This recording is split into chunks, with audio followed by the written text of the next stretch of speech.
koro kembe wa bende koro idhi usi ka onge gimo nyalo timo. To gin giwacho Jaduong' Oketch ni gimomiyo gidwa uso kembe go en kech kembe go ok dhi maber e lwet sirikal. Bas lwet ji giwegi samoro dipoko okelo negi oteku moro ma gichako tiyo maber. Dong nitiere adieri e wachni. Nitiere kembe mwaseneno madhi marach gin kech gin e lwet sirikal. Ok otagi maber. Koro ng'ato wuon to nyalo taye maber kech wandi wuon inyalo soye pesa. Mana adier.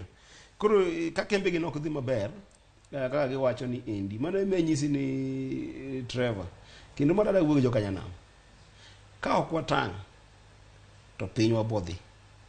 Gimomiyo pinywa bodhi en ni jotelo mitiyogo mondo mi imiyo pesa State House to biro mondo mi onyiso ni kembe gi ok ti maber waus gi uru. Kata ni Ruto ni kare wacho ni kembe gi wausi giwuondo wang' japiny. Gimomiyo kembe gi ok tim maber en ni nikech kembe gi oriwore gi sirikal.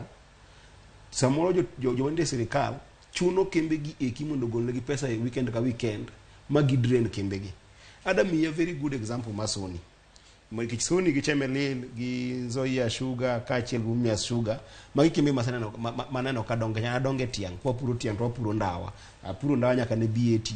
Tadongo bende kamino ko gol ka ne Kengen nyaka Gogo Falls mantiere dala mar Uriri ni da mondo usi tiumo wang' jopiny to jopiny ok ne gigi eki. Adami example.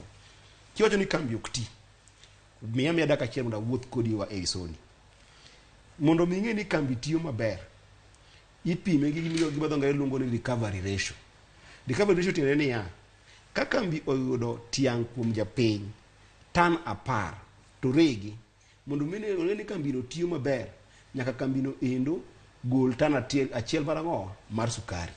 Mano nyiso ni kambi no tiyo maber. Gi dho ngere nyiso ni 10% recovery ratio ema nyaka kambi no bedgo. 2019 higa 2019 Sony ne nigi recovery ratio mar 3%. 2020 ngane paro na matin Willis Ogocho nwaka wadu donje 2020 ka Willis Ogocho nwaka Willis Oimore Imrainya idhi nade Jaduong'? Ade maber. Wachni nene nang'o Jaduong'? Wachni kaka nene Trevor awinjo ka seneta ma Migori lero wachni maber ahinya. Kendo e wach mar ng'anyo ne taon wamedo mondo mi watem ng'anyo no kaka Azimio opange. Mwadwaro ko chakre wik manyien to beda maliet beda Monday to Thursday.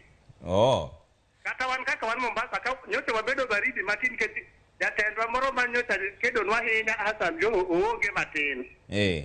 Lakini no bedie to Mombasa dako ng'ich lakini wabe wadi bedo maliet. Onge wach. Koro gima temo nyiso jatelo. Ile gijoketo gara ya kadhi ng'anyo mara ng'anyo talafu dwoko dibedo maonge.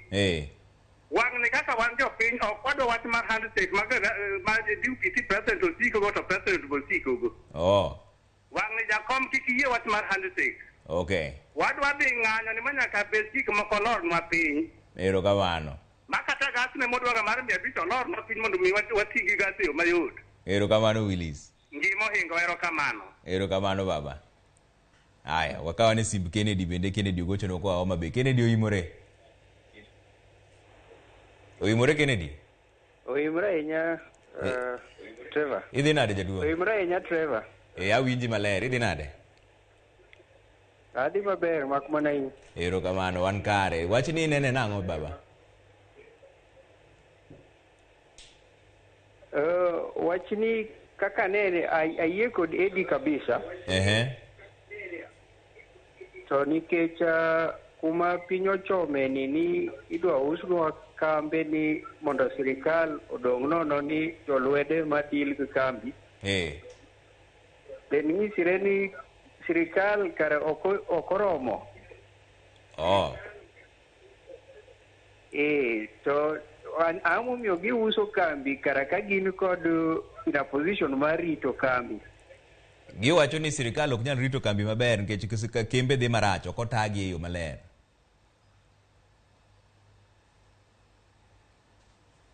Ken erokamano mano Kennedy Ogocho no kwa Homa Bay. Hapa ni wasiwinjo kaka pacho pende ni nyiswa gima dhi mbele gi recovery ratio. Na nyisi ni Sony 2019 ne nigi recovery ratio mar 3%. 2020 Sony ne nigi recovery ratio mar 7%, maso medore malo. To ngino omanyo 10% dongi. 2021 Sony ne nigi recovery ratio mar 8.5%. 2022 Sony ne nigi recovery ratio mar 9.5. 2023 sani Sony nigi recovery ratio mar 10%. Maso ni Sony perform effectively. What does this mean in terms of numbers? Gini nyisa ngo eti nembri tedenia Sony kalgolo gi mashinde ma engo onego beno loso billion a bit nyaka billion auchiel. Kane 2019 Sony ne loso 411 million emane Sony loso. To Sony ne nigi gop jopur 1.2 billion. Maso ni Sony ne nyalo mana chulo jopur 37 million. 2020 to 2021 nikech Sony no kawo gowi kuom jogo kuma ng'iewo sukari minongo ni sugar trade millers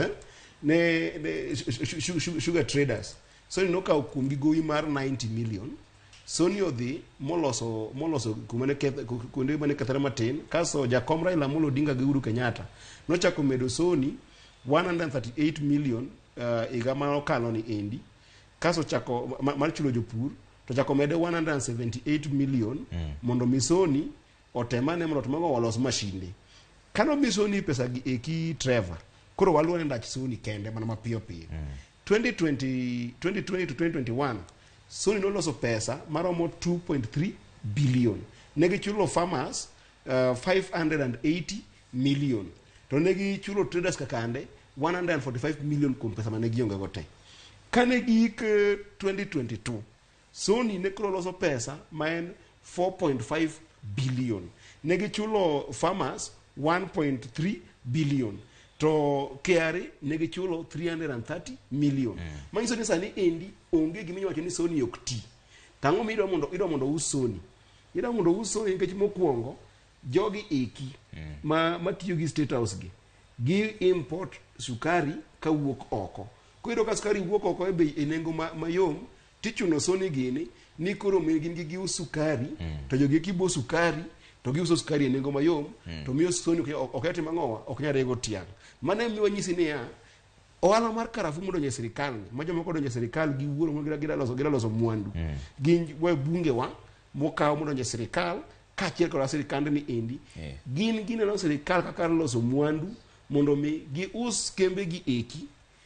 Adwa penji kuom ranyisi kidhi kamoro kama Ruto aesa nendo chaka kambi mondo uso sukari to kambi no endo onge outgrower scheme gionge gi jopur matiang. Sani kidhi iro kata ni quick mart ondike ni gimone quick mart sugar to quick mart sugar ni endi quick mart to onge jopur onge kambi mo mar rego tiang. Tende ni jowa wabunge wa kaachiel kod sirikal wabunge wa moko ok gite okaw ni kembe gi eki ka giseuso to gikawo shares ka gisekawo shares japiny dong maonge shares e kembe gi eki to gi privatize gi to koro gikawo gik ma aoko ma yudo yot ka oko to loso pesa mang'eny ka biro to kata kamano to mano adwa nyisi Trevor mano dhi form agenda number marang'wen modhi ng'anyo ne nikech ok wadhi yie nikech kaka kamo kaka Sony ne en kuma ne sirikal ok ogolo kende kwerewa nogolo lobe manomijo ka Sony to Sony miwacho